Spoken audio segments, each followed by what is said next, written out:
There is a place in the far north of Russia where humans drilled deeper into the earth than anywhere else in history. The hole is only about 9 inches wide at its deepest point, yet that narrow opening reaches more than 7.5 miles beneath the surface. Its name is the Kola Superdeep Borehole. For decades, stories have circulated about what happened down there. Some claim that scientists heard human screams rising from the depths. Others say the drilling revealed something so disturbing that researchers became afraid to go any deeper. Those stories are not true. But the real story of Kola may be even more fascinating, because the deeper scientists drilled, the more the Earth began to behave in ways they had not expected. We have sent spacecraft billions of miles into space. We have landed machines on other worlds. One human-made spacecraft has even traveled into interstellar space. But when it comes to going in the opposite direction, toward the center of our own planet, humanity has barely scratched the surface. The distance from the Earth's surface to its center is about 6,371 kilometers, or nearly 4,000 miles. The deepest artificial penetration ever achieved is only 12,262 kilometers. That means we have traveled roughly 0.2% of the way to the center of our own planet. And this is not because nobody tried. During the 20th century, some of the world's most powerful nations made serious attempts to drill deep into the Earth. They built specialized machines, designed new drilling systems, and spent decades trying to reach places no human had ever seen. And eventually, they discovered something important. The Earth does not make the journey downward easy. The story begins during the Cold War. In the 1950 seconds, the United States and the Soviet Union were competing in almost every major field of science and technology. They competed to build more powerful weapons. They competed to launch satellites. They competed to reach the moon, but there was another competition taking place far below the surface. Both countries wanted to know what was hidden inside the Earth. For most of human history, everything we knew about the planet's interior came from indirect evidence. Nobody had ever traveled anywhere close to the Earth's mantle, let alone the core. So scientists had a simple idea.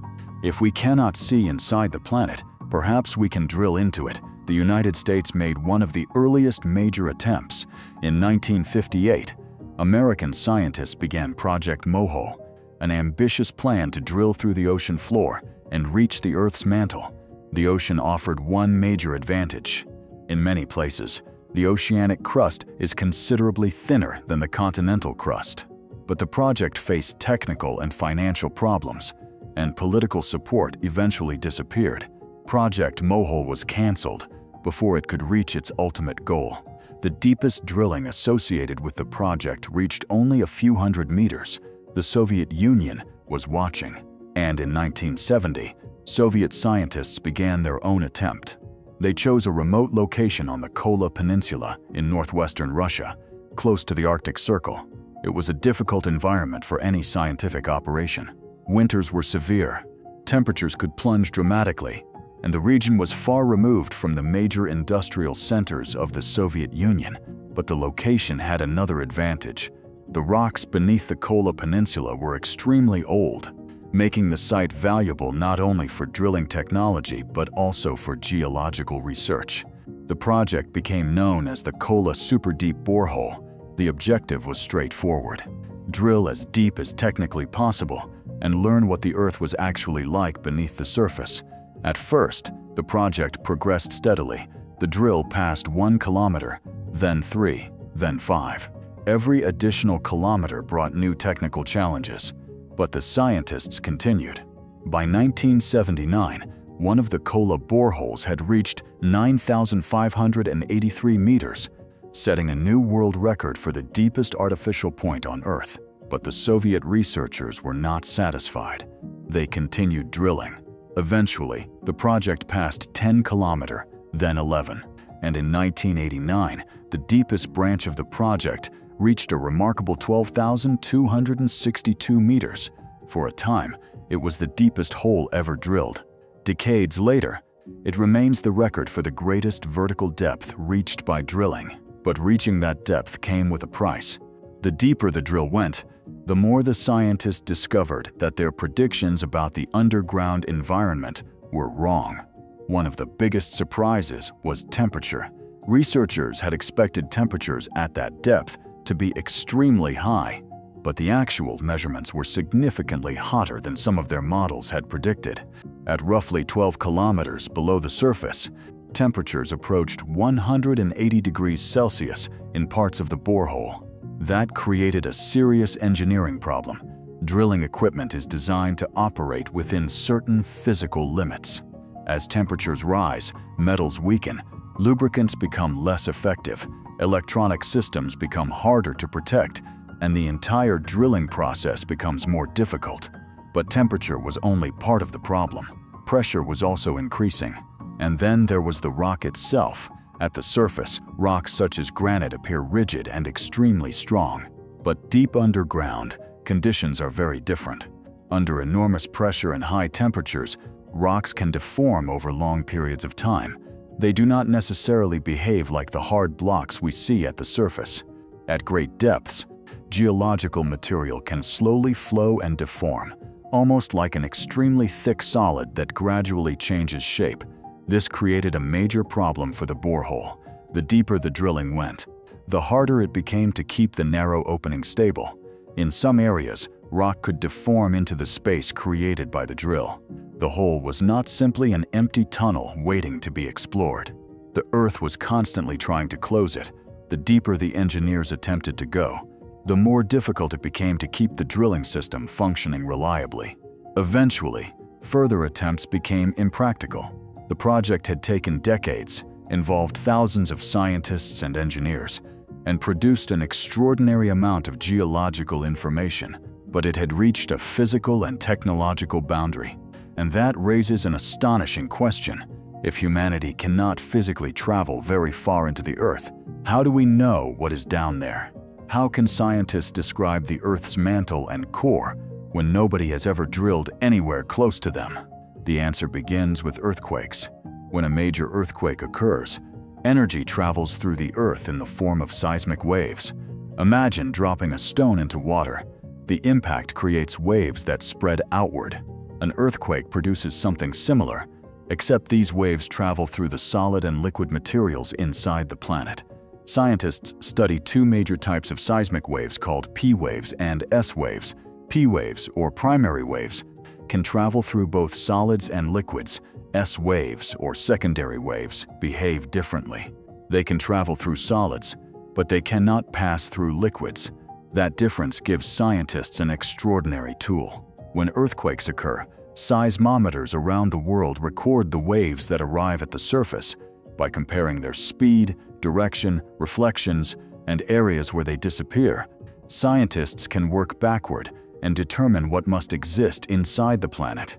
It is almost like creating an image of an object without ever seeing the object directly. Researchers noticed something particularly important. Certain earthquake waves traveled through the Earth in ways that could not be explained if the entire interior were solid. S waves disappeared when they reached a particular region. That strongly indicated the presence of a large liquid layer. Scientists eventually identified this region as the outer core. Then another clue appeared. P waves behave differently as they approached the center of the planet. Their paths changed as they passed through different materials. Together, these observations revealed that the Earth was not a uniform ball of rock. It had distinct internal layers. The first is the crust. This is the thin outer shell on which we live. Under the oceans, the crust can be only a few kilometers thick. Continental crust is generally thicker, sometimes reaching several dozen kilometers. Compared with the size of the entire Earth, it is remarkably thin. If the Earth were an apple, the crust would be little more than its skin. Below the crust lies the mantle. The mantle extends downward for roughly 2,900 kilometers. It is mostly solid rock, but that does not mean it behaves like a rigid stone block. Over geological timescales, the intense heat and pressure allow mantle rock to deform and flow extremely slowly. That movement is fundamental to the planet's geology. It helps drive the movement of tectonic plates and contributes to the processes responsible for earthquakes, mountain building, and volcanism. Far deeper lies the outer core. Unlike the mantle, the outer core is liquid. It is composed primarily of iron and nickel and reaches temperatures of several thousand degrees Celsius. And then, at the very center, is the inner core. The inner core is predominantly iron and is solid despite its extraordinary temperature. That sounds almost impossible. If the temperature is hot enough to melt iron under ordinary conditions, why is the inner core solid? The answer is pressure. At the center of the Earth, pressure is millions of times greater than the pressure we experience at the surface. That enormous pressure changes the way atoms behave. It prevents the iron from melting in the way it would under much lower pressures. So deep beneath our feet is a solid metallic world, surrounded by a liquid metal layer, buried beneath thousands of kilometers of rock. And this hidden structure does more than simply make the Earth scientifically interesting. It helps make the planet habitable. The liquid iron in the outer core is constantly moving. Because iron conducts electricity, the movement of this electrically conductive fluid generates electric currents. Those currents produce Earth's global magnetic field. That magnetic field extends far beyond the surface and acts as a protective barrier against charged particles flowing from the sun. Without it, Earth's atmosphere would be exposed to a much harsher space environment. Mars offers an important comparison. Mars has only a very weak global magnetic field today, and its atmosphere is dramatically thinner than Earth's. The exact history of Mars's atmospheric loss is complex, and the loss of its global magnetic dynamo was only one part of that story. But the comparison demonstrates why planetary interiors matter. What happens deep inside a planet can eventually influence conditions on its surface. The magnetic field is not something we can see. The core is not something we can visit, and the mantle is not something we can simply dig into, yet all of them affect the world beneath our feet every day. This is why scientists continue trying to push the boundaries of deep Earth exploration. One strategy is to drill from the ocean. Oceanic crust is generally thinner than continental crust, making the seafloor an attractive starting point for anyone trying to reach the mantle. Japan has pursued this goal with the drilling vessel Chikyu. The ship was designed for scientific drilling beneath the ocean floor, allowing researchers to investigate parts of Earth's crust that are difficult to reach from land. The ultimate ambition of projects like these is not simply to break a depth record. It is to understand the boundary between Earth's crust and mantle, study the materials found there, and learn how the planet's interior behaves under extreme conditions. Scientists are also reproducing those conditions inside laboratories. Using specialized equipment, researchers can subject tiny samples of minerals and metals to enormous pressures and temperatures. These experiments allow them to study how materials behave under conditions that would be impossible to survive in an ordinary drilling operation. And there is another reason this matters. The Earth is not just a rock we live on, it is an active planetary system. Its surface, atmosphere, oceans, magnetic field, and interior are all connected in ways we are still trying to understand. The Kola Superdeep Borehole proved something that sounds almost paradoxical. Sometimes the greatest discoveries do not come from reaching the destination.